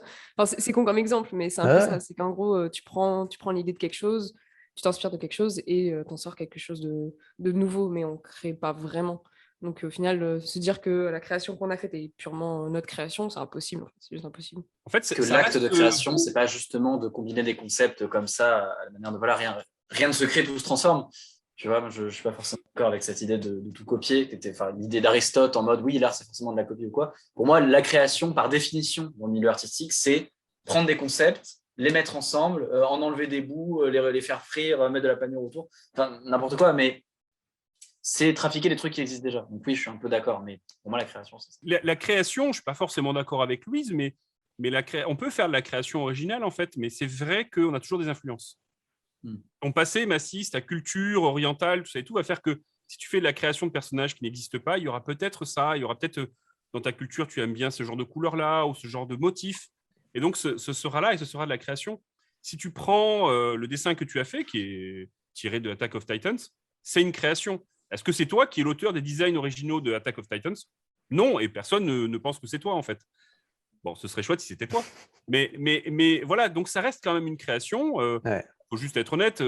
Voilà, si tu as changé juste la couleur et que tu l'appelles autre chose, Baston des Titans, ben là, toute modification, dès lors que tu interprètes quelque chose, que tu le vois avec tes yeux et que tu le retranscris, il y a un processus de création. Et donc, pour moi, ça, c'est de l'art, en fait. Mais c'est vrai que c'est nourri de différentes sources. Tu peux même deviner à partir de quel lieu tu dessines. J'avais des apprenants qui me disaient oui, on a une mentor qui a deviné qu'on était en montagne parce qu'on avait dessiné tel truc à tel moment. C'est vrai que c'est les influences, et des fois, si on a l'œil, on peut les trouver. Quand on suit, par exemple, des écoles, enfin des élèves qui font du design graphique, il y en a chez Artline. Parfois, quand on voit des logos ou des mises en place ou des designs d'interface, on peut même deviner s'ils sont sur Mac ou sur PC. Pourquoi ? Parce qu'on est forcément influencé par ce que l'on a autour de nous, ce que l'on regarde, ce que l'on va voir, ce que l'on a l'habitude de faire, et ainsi de suite. Donc, il faut avoir l'œil et il faut avoir l'habitude, mais c'est vrai qu'on peut deviner ça. Là, après, et j'en profite, on parlait d'influence, on en voit beaucoup. On a tous été, même moi, enfin moi j'ai aussi grandi avec Goldorak, c'était pas en Irak, hein, mais je veux dire, ça c'est des choses qui font partie de mon enfance et ça m'a marqué. Mais j'ai été aussi bercé par pas mal de BD d'influence belge, tout ce qui est ligne claire, et ça a un peu défini en fait mon style graphique. Ok. Le style animé, ça c'est quelque chose qui est vraiment chouette, qui est vraiment partout. Mais là, je parle aux dessinateurs plus tard qui vont être les dessinateurs de demain. À un moment donné, il va falloir s'en affranchir. Parce que l'animé, tout le monde, on le reconnaît rapidement quand on dessine quelque chose, dans un style, dans les yeux, dans les proportions, dans les expressions, dans les effets, dans les poses. On retrouve vraiment beaucoup d'animés. Et à un moment donné, sur le marché, quand on va arriver et que l'on veut être un dessinateur reconnu ou que l'on veut être employé par des entreprises ou des studios de dessin animé ou d'effets spéciaux, il faut pouvoir aussi se démarquer. Et donc, c'est bien l'animé. Mais aussi, il faut chercher ailleurs, voir quelles sont les autres influences. Parce que moi, je connais des dessinateurs de talent, mais qui font que de l'animé. Et au final, pour trouver un travail en tant qu'illustrateur, en tant que dessinateur, concept artiste professionnel, ce qui compte avant tout, c'est la polyvalence. Et chez Artline, parfois, on oblige, on dit, on contraint. On dit, bon, OK, alors c'est chouette l'animé, mais cette fois-ci, on va faire du cartoon. Ou alors, on va aller sur du réaliste. Ou alors, trouver un autre style. Et voilà, il y a quelque chose de rassurant. L'animé, on trouve plein de références partout. Et donc, on arrive rapidement, on fait un petit nez triangle, on met beaucoup de reflets dans les yeux, on trouve rapidement un truc. Mais il faut aussi parfois arriver à s'en affranchir. Du coup, j'allais justement suivre un peu ce que tu dis, Nicolas. C'est que c'est vrai qu'en fait, l'animé, c'est très réconfortant pour commencer le dessin, parce que c'est ça, on voit des dessins animés quand on est jeune, tout ça. Et en fait, c'est pour dire plutôt que Quand j'ai commencé, par exemple, le dessin, j'ai commencé avec l'animé aussi. Enfin, je pense comme la plupart, comme beaucoup de gens, on commence par l'animé, tout ça. Le problème, c'est que quand on commence par l'animé et qu'on n'étudie pas vraiment le dessin, ce qui est logique et OK, ça dépend vraiment des envies, des ambitions de chacun. Le problème, c'est que vu que l'animé, c'est du pré-mâché, enfin, les artistes qui font de l'animé, c'est des grosses bêtes en anatomie, des choses comme ça, et ils simplifient à mort leur dessin pour que justement ça rentre dans l'animation. Et du coup, ceux qui vont redessiner de l'animé derrière vont au final, comme ce qu'on disait tout à l'heure, c'est que tu vas juste t'inspirer de quelque chose qui est déjà pré-mâché. Et du coup, beaucoup de débutants qui commencent dans le dessin ou quelque chose comme ça vont avoir des bases qui sont pas du tout qui sont pas vraiment acquises parce va pas y avoir une étude d'anatomie, une étude d'espace, tout ça. Et il y a aussi le fait qu'au final, l'animé, c'est aussi une technique en fait qui est je trouve, avant d'être un style, c'est une technique. Et chaque personne, en fait, chaque artiste a sa propre mentalité, a sa propre personnalité, et ça se ressent dans le dessin. C'est quelque chose qui se ressent dans le dessin. Et du coup, au final, c'est pas forcément ce qui correspond à tout le monde. Même si on apprécie l'animé, moi je sais que j'adore l'animé, le style animé. Des fois, je reviens dessus quand je suis un peu en burn-out du style painting, je reviens sur l'animé parce que c'est toujours plus fun. Mais très rapidement, je me rends compte qu'en fait, c'est pas du tout dans ma méthodologie, c'est pas du tout ce que j'aime faire. Et c'est quelque chose que j'ai appris au final avec Artline, je pense. Et c'est bien de s'intéresser à d'autres techniques, à d'autres, d'ouvrir un peu ses horizons parce que je trouve que ça nous en apprend plus sur nous-mêmes. Et moi qui suis très flemmarde et qui déteste passer trop de temps sur des dessins, passer 3 heures à faire juste des lignes, je me tire une balle, hein, clairement. Et du coup, c'est bien de regarder autre chose enfin, faire d'autres choses que de l'animé parce que ça peut tout de suite enrichir le truc. Et il y a beaucoup d'artistes, de gros artistes animés qui sont dans l'illustration, qui ont justement quitté ce côté très propre de l'animé pour partir sur de l'animé un peu plus painting ou des choses comme ça. Et il y a des techniques qui se mélangent qui sont juste absolument incroyables aussi. C'est intéressant ce que tu dis, Louise. Il faut savoir que pour l'animé, ça répondait au départ à une question de technique. Le dessin animé, alors je ne parle pas des mangas, mais l'animé vraiment, l'animation du coup. Au départ, c'était sur des cellulos, hein, vous connaissez la technique, et puis il y avait 25 images par seconde. On trichait, on en faisait 12. Et donc, du coup, c'est pour ça qu'ils ont installé un style et qu'ils ont installé aussi une stylisation. Quand on regarde un animé, les personnages, ils ne sont pas tout le temps dessinés pareil. Bon, déjà parce qu'il y a une multitude d'artistes qui travaillent dessus. Mais parfois, ils se permettent de complexifier le modèle avec vachement d'ombre et ainsi de suite. Mais ils limitent l'animation. Un personnage qui va parler comme ça arrive souvent. Ou quand il y a des scènes où ils sont dans un ascenseur et puis ils ne parlent pas beaucoup, ils ne bougent pas beaucoup, et ben alors les dessins sont beaucoup plus riches et beaucoup plus forts en stylisation d'ombre, des petites formes triangles, des rappels de lumière sur le visage, sur les pommettes, ainsi de suite. Par contre, quand tu as les scènes d'action, et ben on va dessiner beaucoup plus simplement. Et donc, ça, c'est tout ça qui fait un style. Mais au départ, c'était parce qu'il y avait un problème technique, quoi. C'est-à-dire qu'il fallait dessiner sur des feuilles d'acétate transparentes et puis peindre de l'autre côté, ça mettait du temps et ainsi de suite. Donc, il fallait être vraiment très efficace. Et après, c'est resté comme une signature là-dessus. Maintenant, il y a des techniques qui sont un petit peu plus libres, du painting et ainsi de suite, des ajouts de 3D et ainsi de suite.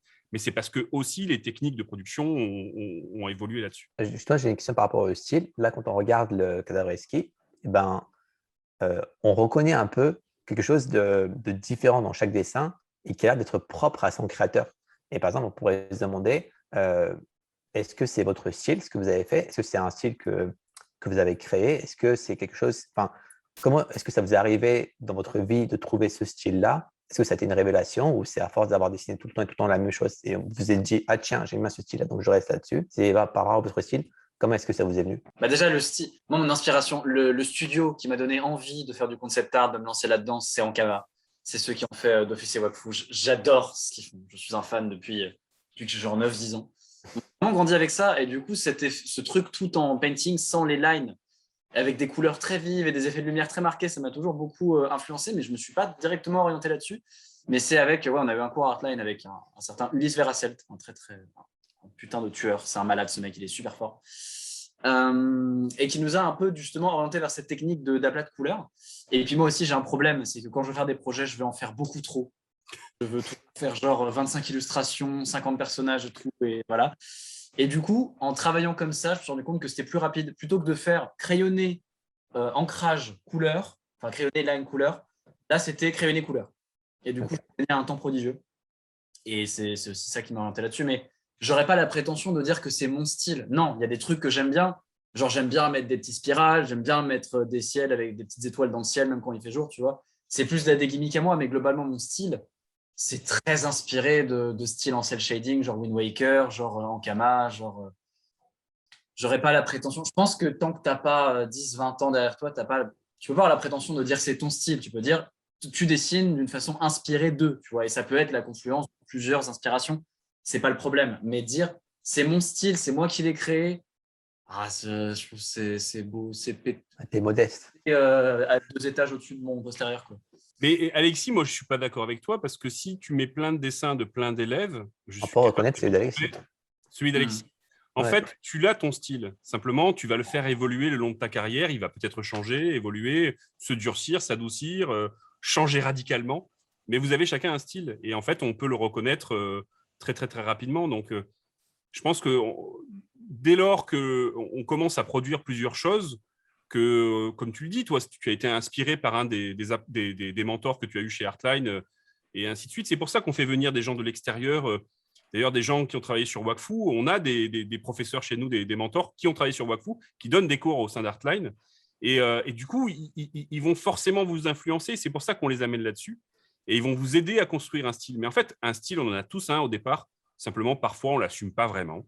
Et puis, au final, on commence à s'en accommoder, à l'arranger, à le peaufiner. Et puis après, ça va vous suivre tout au long de votre carrière. Mais le style, je pense que vous l'avez très rapidement, en fait. C'est marrant parce que justement, je suis d'accord avec ce que vous dites, mais pas d'accord en même temps. Parce que pour moi, en fait, le style, ça n'existe pas. C'est comme le mot talent. Enfin, c'est juste le contexte du mot que je trouve n'existe pas. Parce que au final, par exemple, le talent, je trouve que c'est de la pratique, c'est pas inné comme ça. C'est beaucoup de pratique et ça change en fonction des personnes. Bon, il y en a qui apprennent plus vite, il y en a d'autres qui apprennent moins vite, mais c'est pas forcément ça. Et le style, bah, du coup, c'est un peu pareil. Pour moi, le style, c'est vachement plus de la méthodologie et de la personnalité. Et c'est ça qui va créer en fait le truc style. Mais je pense qu'il y a beaucoup de personnes qui confondent en fait la notion du mot style, dans le sens où ils vont dire c'est mon style, je vais faire comme ça, ou alors c'est son style, il est comme ça. Enfin, c'est un peu bizarre. Je trouve il y a vraiment ce truc, il faut se dire qu'il y a une part de méthodologie qui est dedans, de pratique et de personnalité, plutôt que juste un style. Enfin, juste le mot style, ça me dérange pas. Ouais, c'est plus identité peut-être que style du coup, Ouais. pour toi. Ouais, c'est un peu ça, ouais. C'est plus Ok. identité. Parce que au final, le style, enfin, t'as le style animé, t'as le style painting, t'as plein de styles différents et les artistes l'imprègnent à leur manière, mais c'est de la méthodologie, quoi, au final. Pour le style, bah, même si ça vient avec de la méthodologie, c'est quand même pas simple de trouver cette méthodologie-là. C'est qu'on ne nous dit pas fais ça et tu auras ton identité. Enfin, je trouve qu'on ne nous apprend pas forcément de la méthodologie pour avoir son style. Bah, c'est parce que je pense en vrai, ce qu'on apprend vraiment pas plutôt à n'importe quelle étude en art, que ce soit dans les beaux-arts ou n'importe où, c'est qu'en fait, on n'apprend pas aux gens à se concentrer sur leur propre personnalité. Enfin, à faire de la Inspection. rétro-inspection, voilà, c'était ça le mot. Ouais. Parce que c'est vrai que on peut dessiner ce qu'on veut, on peut essayer n'importe quelle méthodologie, n'importe quel style et tout. C'est comme ce que je disais tout à l'heure, ça dépend de notre personnalité. Si on est quelqu'un qui aime, qui dessine, comme Alexis, qui dessine très vite et qui veut juste balancer plein d'idées, tout ça, bah, il va faire des dessins et avoir une méthodologie qui correspond à ça. Moi qui ai la flemme de continuer mes dessins, ils vont toujours avoir l'air cracra et jamais terminé parce que voilà, j'ai la flemme. Mais c'est un peu ça et je pense qu'il y a quelque chose où les gens se flagellent un peu tout le temps, c'est qu'ils acceptent pas enfin, ils acceptent pas leur vraie manière de dessiner. Et c'est quelque chose qu'on n'apprend pas dans les écoles en général parce que au final, ce qu'on nous apprend dans les beaux-arts ou des trucs comme ça qui sont très classiques, c'est qu'on te donne un modèle, tu dessines ton modèle et tu le fais à la manière de ton professeur. Et c'est quelque chose qui est très difficile aussi, je trouve, dans les écoles. C'est difficile d'intégrer, de laisser de la liberté par rapport à ça. On a eu justement des professeurs, des cours, tout ça, où on voit leur manière de faire et c'est bien, mais c'est vrai que parfois, comme n'importe quelle école, c'est dommage de ne pas avoir quelque chose de beaucoup plus vaste, parce qu'au final, on est obligé de se fier à une personne, alors que la personne à laquelle on devrait se fier, c'est soi-même, en fait, niveau dessin, parce qu'on devrait faire par rapport à ce qu'on aime faire, autant qu'on aime faire, à notre rythme, tout ça. Mais bon, après, ça, c'est compliqué, parce que quand tu veux travailler et que tu as besoin de remplir le frigo, voilà, il faut faire des choses, des choix. C'est ça, c'est bien de prendre le temps aussi de vraiment voilà, s'introspecter et de se dire qu'est-ce que je veux partager, qu'est-ce que je veux faire en fait avec mon dessin et pourquoi je dessine au final. Et c'est là où on arrive à développer un style à se développer en tant que personne artistiquement, en fait, je pense. Ça nous permet d'enchaîner. Peut-être que Lorena, Alexis, Louis, tu as déjà répondu un petit peu, mais est-ce qu'il faut faire une école d'art finalement? Parce que c'était ça la grande question. C'est vrai. La grande question. Oui, tout à fait, le grand final. Eh bien, ça dépend. En fait, dans mon boulot, j'ai vu des gens qui se sont formés de façon totalement autodidacte. Ça dépend de chaque personne. Il y a des gens qui ont tout le monde a je pense que à peu près tout le monde a la détermination de vouloir apprendre à dessiner dès lors que tu veux bosser dans ce milieu-là ou que tu veux en faire ton métier ou quoi que ce soit. Tu en as qui vont arriver à avoir la rigueur, l'autodiscipline de s'éduquer tout seul. Et il y en a, par exemple, ma directrice artistique, Gaëlle Autin, qui est super forte. Elle est autodidacte, alors qu'elle est devenue DA à 40 ans, tu vois. Et tu en as d'autres qui vont avoir besoin d'être quadrillés, qui auront pas forcément, qui sauront pas trop où commencer au niveau des ressources, qui n'auront pas la même initiative d'aller dans des groupes d'artistes pour avoir des conseils, etc. Et du coup, pour ces personnes-là, faire une école, c'est une bonne chose. Je dirais que d'une manière générale, oui, il vaut mieux. Mais que quand on a quand on peut pas, on trouve des solutions. Voilà. Mais si on a l'opportunité de le faire, l'opportunité en termes de temps et de finances de faire une école d'art, oui, bien sûr, ça va toujours globalement plus vite et c'est plus pratique. Donc voilà, oui et non. Globalement, ça dépend de votre profil, ça dépend. Ça dépend de nos ambitions aussi, de notre rythme et de nos ambitions. Clairement, ouais. Parce que quelqu'un qui veut, par exemple, dans 2 ans, rejoindre l'industrie, tout ça, et vraiment être concept artiste dans une tel studio et tout, bah, il a 2 ans pour le faire. Vaut mieux qu'il aille dans une école s'il veut faire ça vite. C'est une personne qui veut prendre son temps d'apprendre à dessiner, qui dessine parce que c'est son hobby, à côté elle travaille, tout ça. Elle n'a pas forcément besoin d'aller dans une école. Il y a des ressources, énormément de ressources sur Internet. Donc, elle peut prendre le temps d'apprendre à sa manière. Le seul truc, c'est que si on veut vraiment apprendre l'art pour avoir un certain niveau, donc par rapport à notre ambition, il faut savoir quoi apprendre. Et les écoles, c'est ça qui est bien, c'est que les écoles nous aident vachement sur, voilà, si tu veux faire tel dessin, il faut que tu apprennes ça. Et du coup, voilà, on te donne ça et on te donne tel devoir. Et si tu réussis bien ton devoir, tu vas réussir à t'améliorer. Alors que quand on est tout seul, on se dit pas, tiens, il faut que je travaille mon anatomie, je vais faire des mains aujourd'hui. On se dit pas forcément ça. On est souvent là à faire un peu ce qu'on veut et on se cadre pas. Mais les gens qui arrivent à se cadrer autodidactes aussi, ils évoluent très vite et c'est ça le truc. Enfin, l'école, c'est un coup de pouce, quoi, au final. Au niveau des écoles, c'est pratique parce que c'est vrai que ça cadre beaucoup et il y a des choses on aurait peut-être passé des heures à chercher sur Internet alors que là, c'est donné sur un plateau. Mais après, il y a aussi certaines choses qu'on n'apprendra jamais dans une école.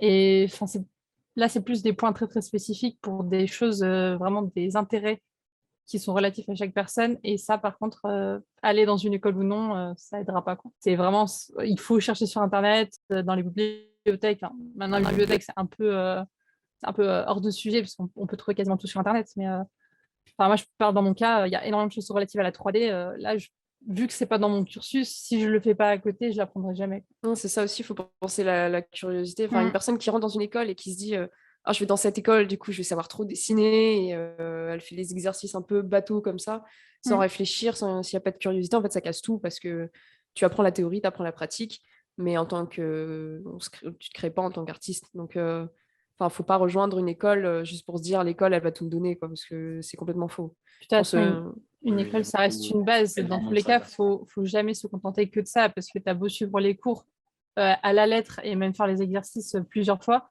ça suffira pas. Si tu travailles pas toi de ton côté avec des projets perso, tu n'avanceras pas, quoi. Même tu as envie de faire des projets perso. Tu oui, vois, ouais, c'est ça. Design, on te donne des carrés à faire, c'est cool, mais à un moment, tu as envie de faire les tiens, tu brûles, tu es là en mode putain.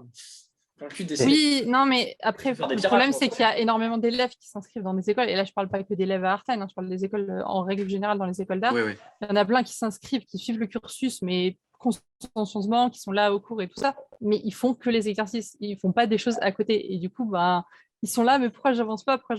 Ah oui, mais c'est normal, quoi. C'est pour ça que les exercices font avancer, bien sûr. La théorie qu'on nous apprend, elle est importante. Mais en fait, il y a une différence entre savoir et savoir pour de vrai avec ce son. Oui. Genre le travail, par exemple, de la silhouette. Nico en parlait. Nico en parlait très bien. La silhouette, tu as la théorie de OK, il faut que la silhouette elle soit lisible. Si tu fais ça comme ça, les lignes de force ou quoi, ou les shapes, c'est important. OK, tu le lis, tu le sais.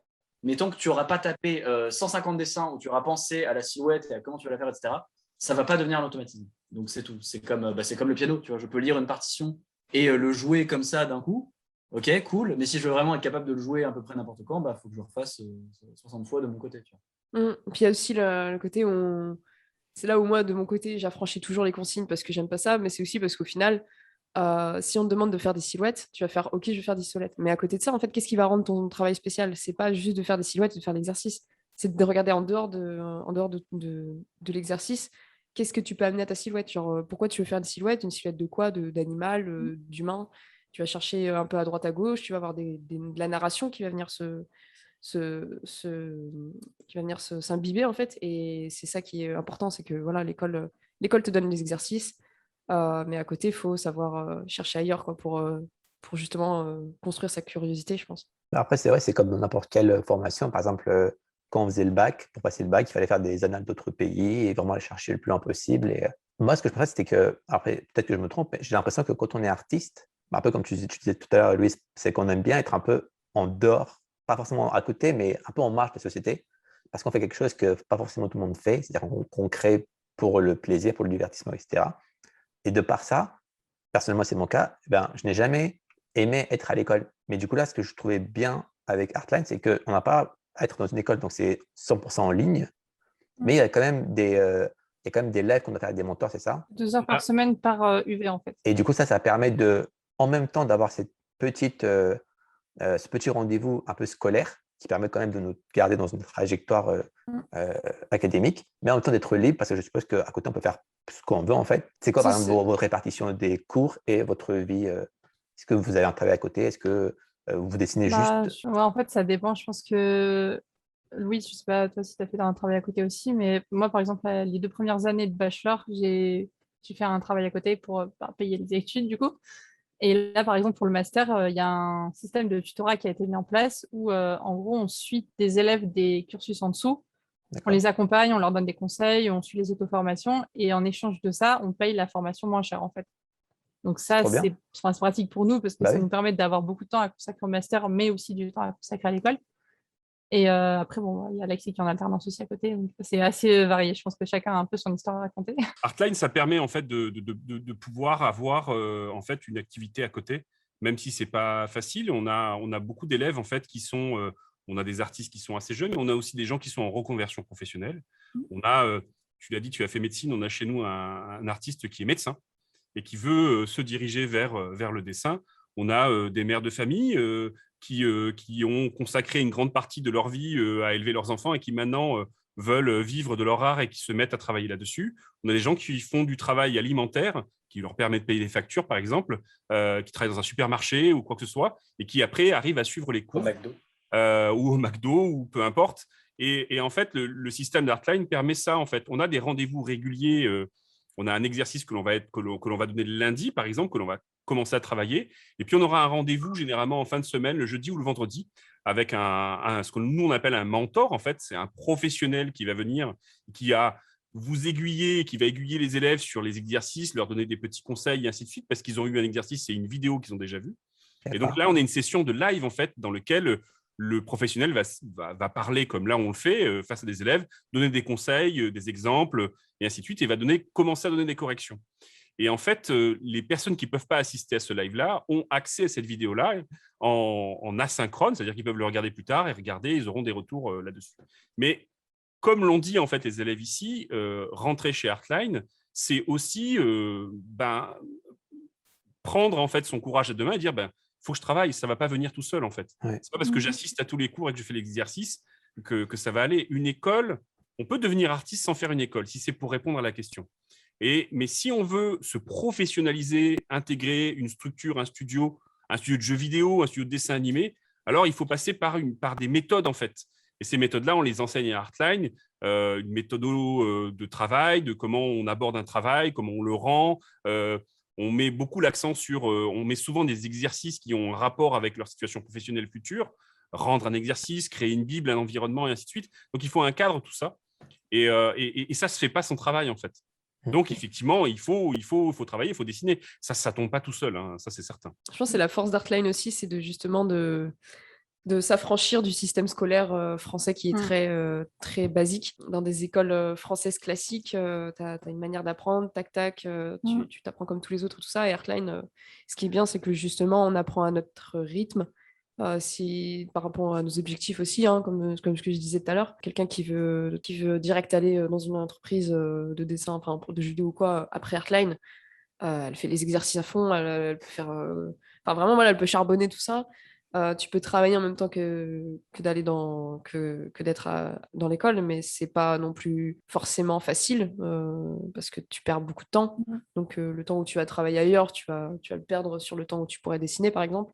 Et après, il y a d'autres profils aussi, hein. Je veux dire, moi, personnellement, je suis pas une grosse bosseuse, hein. Le plus important, c'est de comprendre ce qu'on fait. Et Artline, je pense que c'est une de ses forces, c'est que justement, grâce aux mentors et tout ça, on peut voir plein de profils, plein de choses différentes. Bah, c'est vrai que l'exercice tout à l'heure, où Nicolas me corrigeait, bah, en 20 minutes, j'ai compris des choses que j'ai mis des années à comprendre.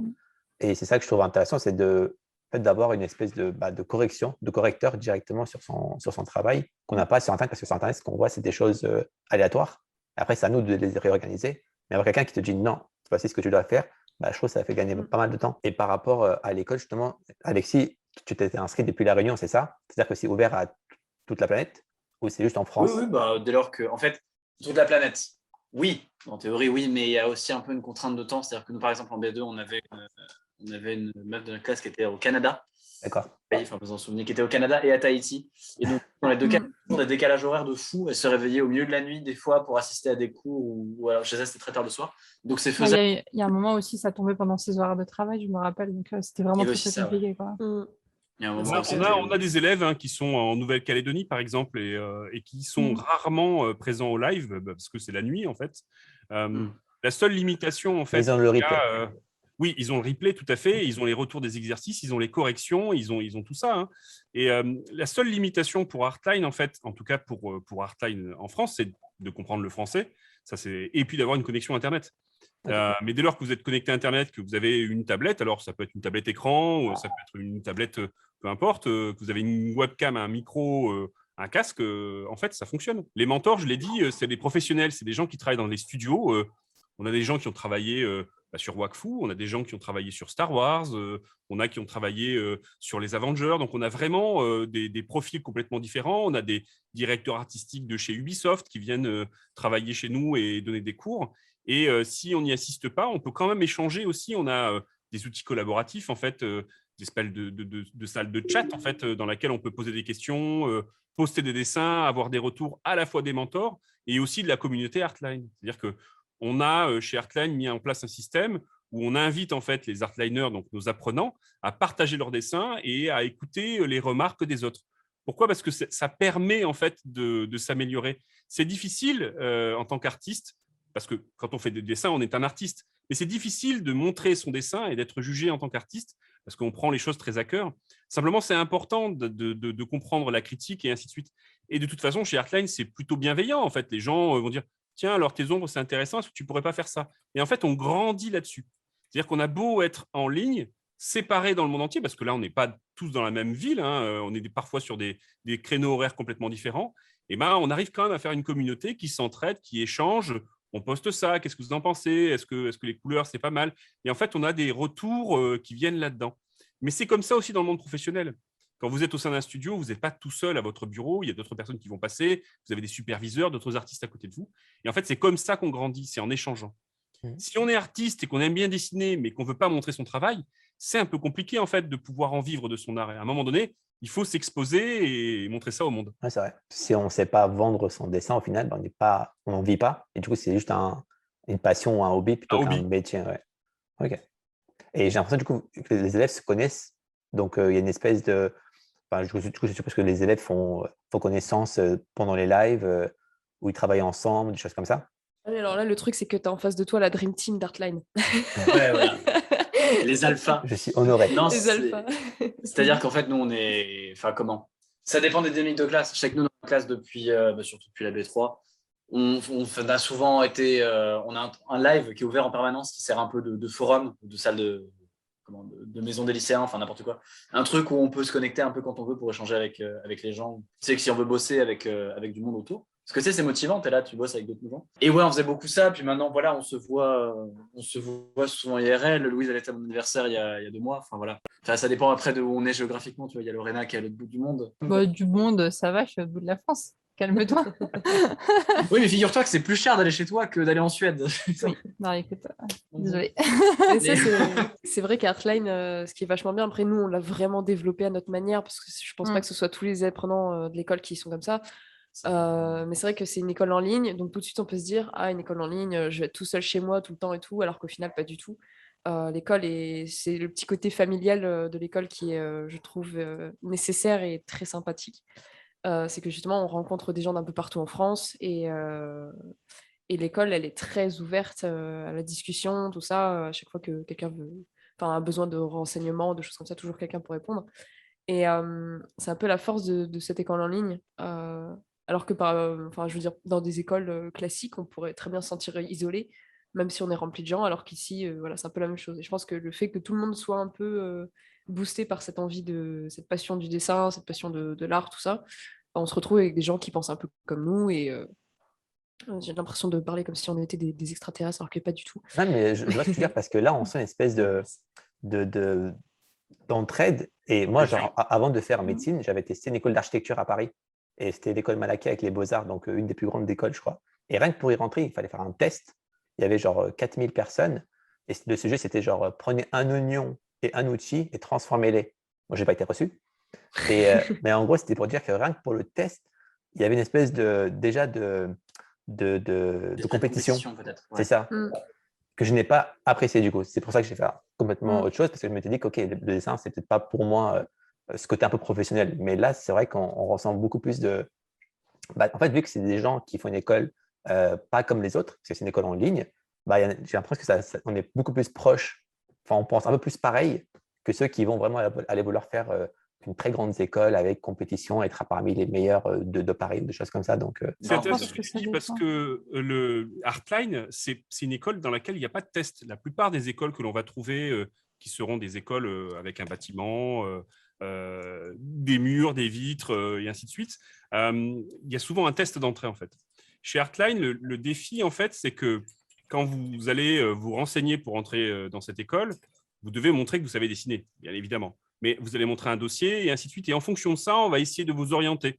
OK, vous pouvez rentrer dans cette école-là. Va falloir renforcer l'anatomie. On va peut-être leur donner des petits travaux à faire avant d'entrer, de suivre une rentrée. Pourquoi ? Parce qu'on veut les amener à un certain niveau. Et là, le défi d'Artline et des mentors et des professionnels que l'on fait venir au sein de l'école, c'est de prendre des gens qui, en temps normal, auraient été à côté du système. C'est-à-dire que j'habite pas une grande ville. J'aurais jamais le niveau pour entrer au Gobelin. L'école des Gobelins, tu as dû en entendre parler. c'est l'animation, je crois. Oui, c'est ça, c'est de l'animation. C'est l'école numéro 1 au monde, en fait. Et voilà, il y a un côté un peu élitiste qu'il n'y a pas chez Artline. Ouais. C'est-à-dire que si toi, dès demain, tu veux t'inscrire et tu veux que le dessin, c'est ton métier. Si tu veux en faire ton métier, tu dessines, tu es capable de montrer que tu as fait un peu des croquis, ainsi de suite, que tu as dessiné. Tu t'inscris à Artline, tu vas suivre les cours. Et en fait, le défi de l'équipe pédagogique et des mentors, c'est de t'amener à un niveau.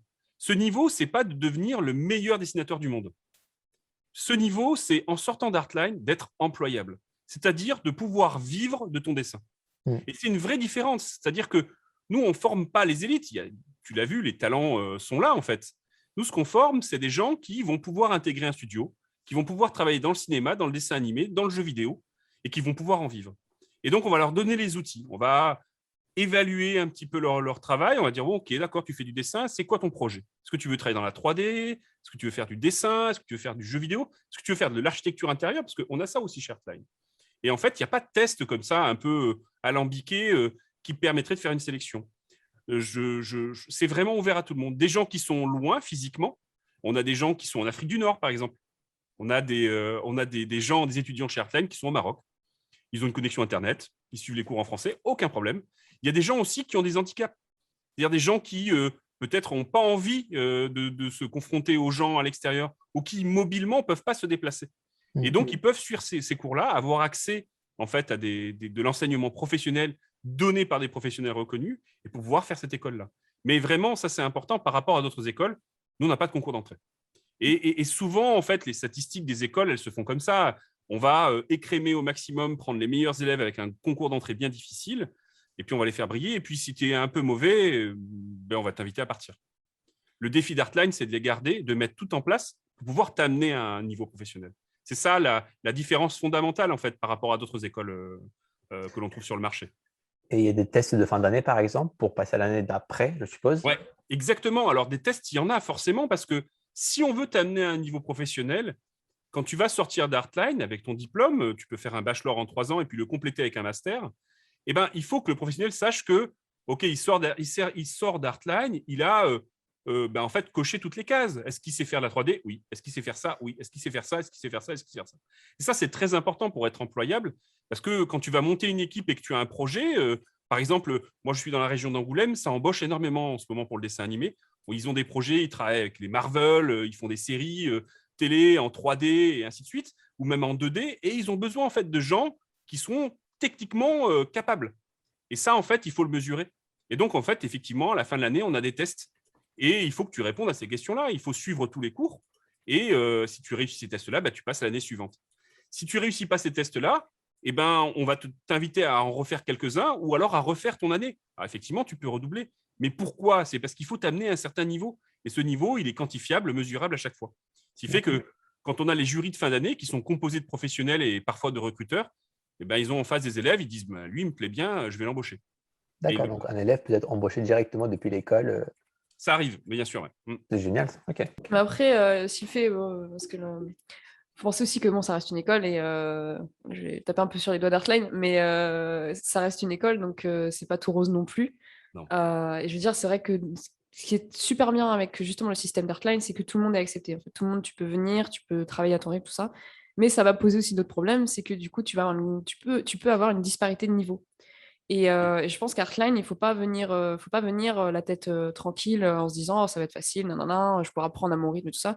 Il faut se dire que ça demande du mental aussi, en fait, parce qu'on va se retrouver dans une classe où il y a des gens qui sont plus forts que nous, qui sont plus faibles que nous, des choses comme ça. Et ça peut être difficile pour certains de voir qui suivent pas forcément qui sont pas à la hauteur des autres ou des choses comme ça.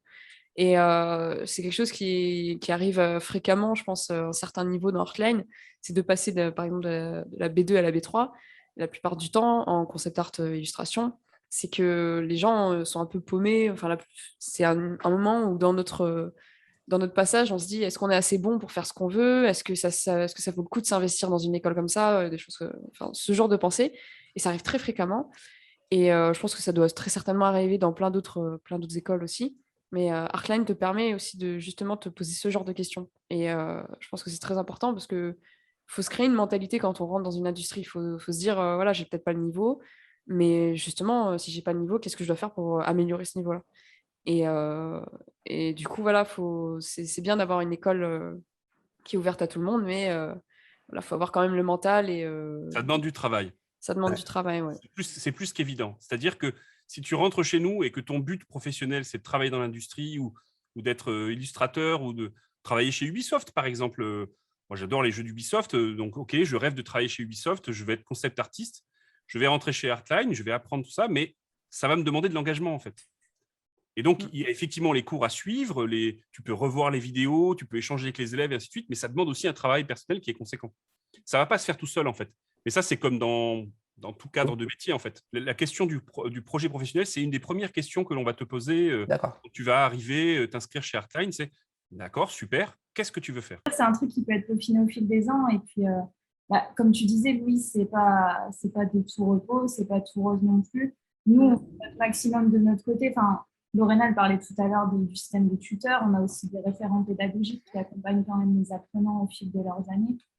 Ça, c'est un système d'accompagnement. Je ne sais pas si ça existe dans les écoles classiques, mais on est en ligne. On a parlé de la communauté d'apprenants. On peut parler aussi des tuteurs, des référents pédagogiques, du coup, qui sont des membres de l'équipe Artline et qui, en fait, tout le monde sont là pour rebooster. Enfin, je ne sais pas, vous, comment vous ressentez en tant qu'apprenant, si vous avez souvent recours à ça, mais on a vraiment un accompagnement où nous, on donne le maximum et le but, c'est que les personnes en face donnent aussi le maximum pour arriver à un certain niveau. Il y a aussi, je pense que c'est important de le dire, parce que c'est vrai, du coup, ce qui est bien avec Artline, voilà, tu peux voir un peu tes objectifs professionnels, mais il faut être réaliste aussi. Tu rentres dans une école, par exemple, imagine tu rentres à Artline, tu veux travailler chez Ubisoft, du coup, tu veux faire la qualité AAA du truc photographe, enfin, de la qualité photo, des choses comme ça pour, je sais pas, Assassin's Creed, on va dire, alors que tu sais pas dessiner ou des choses comme ça.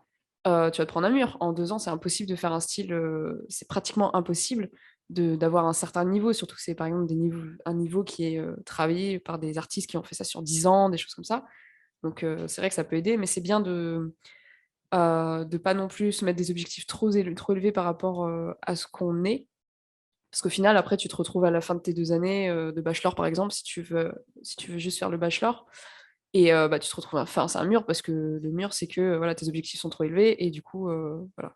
Et je pense que c'est quelque chose d'important de pas non plus, de pas trop se perdre là-dedans et de savoir que voilà, être artiste, ça se construit sur plusieurs années, quoi, et pas non plus juste en 2 ans, Artline. Pour compléter ce que dit Louise, en fait, on a en fait une première année que l'on appelle la B1 chez nous et qui est en fait une espèce de tronc commun.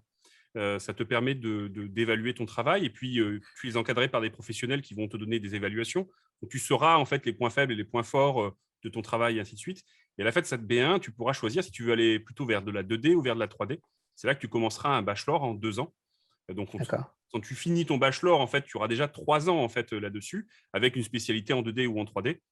Et après, tu peux soit décider de rentrer sur le marché du travail, ce qui est tout à fait possible, soit au contraire de continuer chez Artline jusqu'à un master. Et là, c'est 2 ans supplémentaires et c'est tout bénéfique. Surtout que pour le master, ce qui arrive, et c'est le cas par exemple d'Alexis, tu peux être en alternance. C'est-à-dire que tu fais une partie de ta semaine, 3 jours, les 3 premiers jours de la semaine au sein d'un studio et les 2 derniers jours de la semaine au sein d'Artline.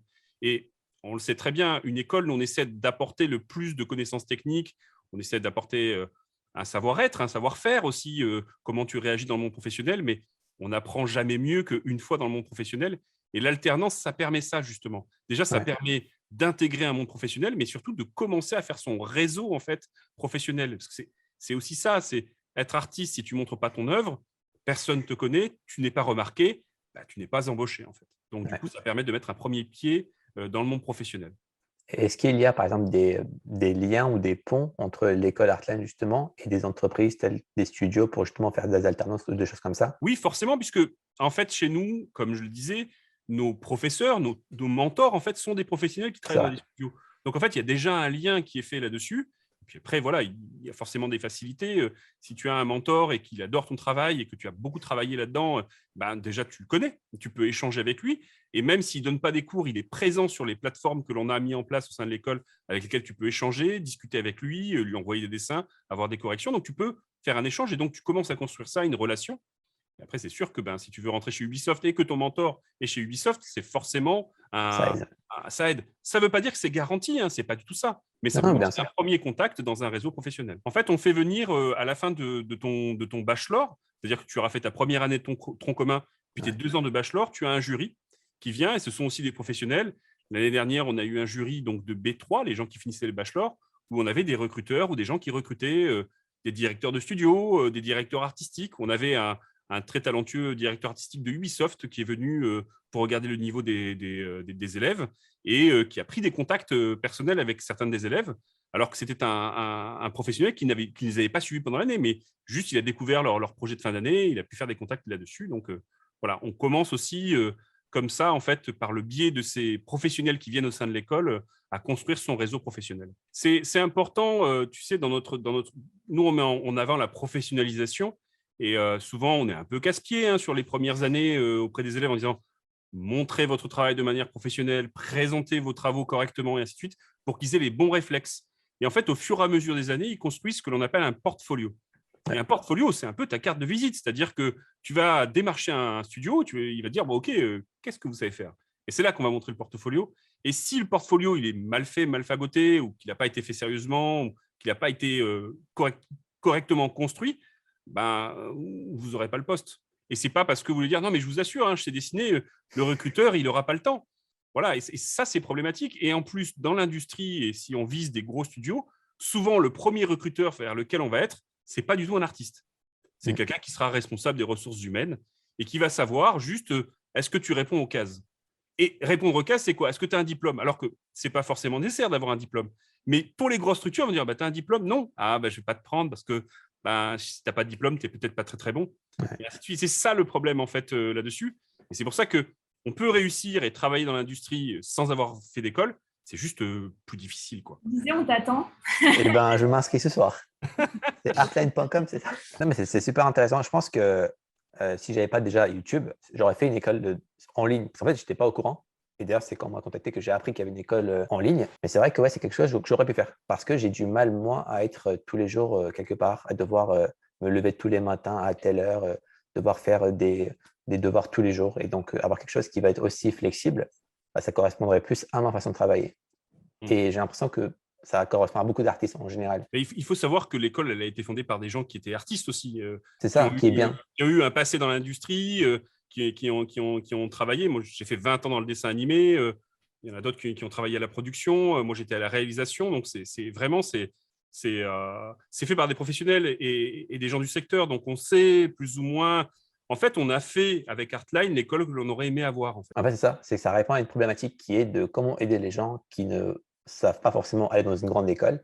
Ouais. Bah, c'est directement d'aller chez Artline. Et c'est même, je crois, il y a des facilités de paiement, que ce soit payé en plusieurs fois, ou même CD de la région, je crois, c'était ça, ou même de Pôle emploi. Tout à fait. En fait, il y a des systèmes de financement. On peut trouver des moyens par Pôle emploi. On a des accords en fait avec des banques qui vous permettent d'avoir un crédit qui peut permettre de payer l'école. L'école n'est pas extrêmement chère par rapport à d'autres écoles. Et c'est tout à fait faisable en fait. Il y a des facilités qui sont faites.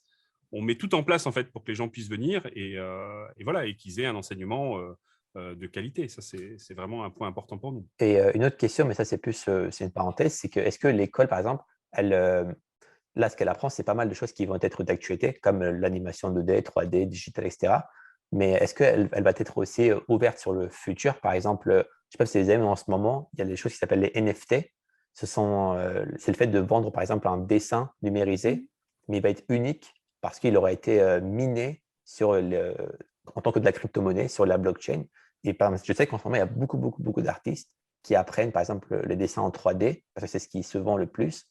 Et c'est quelque chose qui, apparemment, va être un peu le futur de l'art. On ne sait pas si c'est vrai ou pas, mais voilà, est-ce que c'est des choses qu'on apprend? Est-ce que c'est des choses dont on peut en parler à l'école, se diriger vers là-dedans? Il y a forcément une veille en fait que l'on fait au niveau de l'équipe pédagogique là-dessus. Et puis, comme je disais, comme en fait, on a régulièrement des professionnels qui viennent et qui s'en vont et qui reviennent, on a donc du coup en fait des échos pratiquement en temps réel sur les productions et les tendances du moment. Pour ces créations numériques uniques qui deviennent un peu finalement un objet unique, j'achète un dessin et je sais qu'il est unique, il a une valeur monétaire. La base de tout ça, que ce soit pour du jeu vidéo, pour de la 3D ou même pour ces crypto-dessins, c'est quoi? C'est d'être artiste d'abord. Donc, si ton projet, c'est ça, ça peut s'entendre et pourquoi pas, mais il te faut quand même une base de dessin. C'est-à-dire que c'est comme si tu te disais, dorénavant, tout le monde peut vendre de l'art. OK, mais est-ce que tout le monde peut faire de l'art? Est-ce que si je vois un Picasso, est-ce que je peux faire un Picasso? Ah, j'ai mon fils qui dessine pas très bien, est-ce qu'il peut faire un Picasso? Bien sûr que non, en fait. C'est quoi la différence, en fait? C'est qu'il y a une démarche artistique, puis il y a aussi de la technique, un talent qui a été poli et qui a été amené vers ça. Et donc, forcément, c'est peut-être une nouvelle monnaie là-dessus, un moyen d'échange. Donc, il va y avoir une demande d'artistes. Ben donc, du coup, il faut se former en tant qu'artiste. Pas spécifiquement sur ça, on en sera conscient du marché. Mais il faut avant tout d'abord être artiste et pouvoir produire et proposer quelque chose d'original. Si c'est juste pour recopier quelque chose, changer juste la couleur des cheveux et dire, bon, ben voilà, c'est pas trop cher, je te le vends. Après, ça, c'est de la consommation. C'est un peu la différence entre un fast-food et de la gastronomie. Ouais. Voilà. Mais avant tout, il faut être un bon cuisinier. Toi. Donc, la différence, elle se fait là. Donc voilà, j'espère que cette vidéo vous aura été utile. Si vous avez n'importe quelle question, n'hésitez pas à les poser en commentaire. J'essaierai d'y répondre. Merci encore à Lorena, Louise, Justine, Alexis et Nicolas. On se retrouve très vite pour une nouvelle vidéo. D'ici là, prenez soin de vous. Et n'oubliez pas que le dessin, c'est la vie.